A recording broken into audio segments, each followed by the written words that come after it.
Otasi imom edi. 11 yoshida otasi vafot etadi. 9 kishilik oila tog'aning kichik maoshiga qarab Senegalning Bambali qishlog'ida kun kechirardi. Sadio Mane futbolchi bo'lishni orzu qilar, oilasi esa bunga qarshi edi. 300 kilometr uzoqlikdagi Dakar shahriga qochib ketdi. Begona shaharda tanimagan bir oila uni yoniga oldi. Generation Food klubi unga imkon berdi.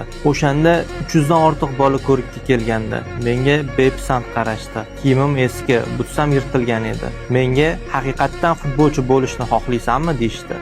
Agar kanalimizni kuzatib bormasangiz, bizni yana ko'rish ehtimolingiz juda kam. Lekin obuna bo'lgan bo'lsangiz tabriklaymiz. Bu yog'iga har kuni yangi bilimlarga ega bo'lasiz.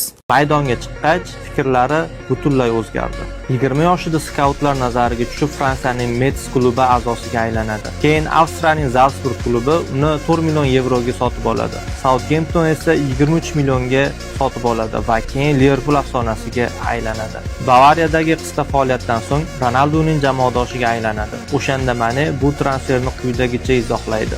Och qolgan paytlarim ko'p bo'lgan. Urushdan omon qolganman. Yalangoyoq futbol o'ynardim. Maktabga kam borardim. Ulg'aygach esa o'zim tug'ilib o'sgan qishloqda maktablar, shifoxonalar va stadionlar qurdim. Qashshoqlikda yashayotgan odamlarni kiyim-kechak, oziq-ovqatlar bilan ta'minladim. Menga shuni o'zi yetadi. Ferrari, tilla soat, qimmat uy menga nega kerak? Ha, men Yevropani pul uchun tark etdim. Saudiyaga Bambali qishlog'idagi 2000 dan ziyod oilani boqish uchun keldim.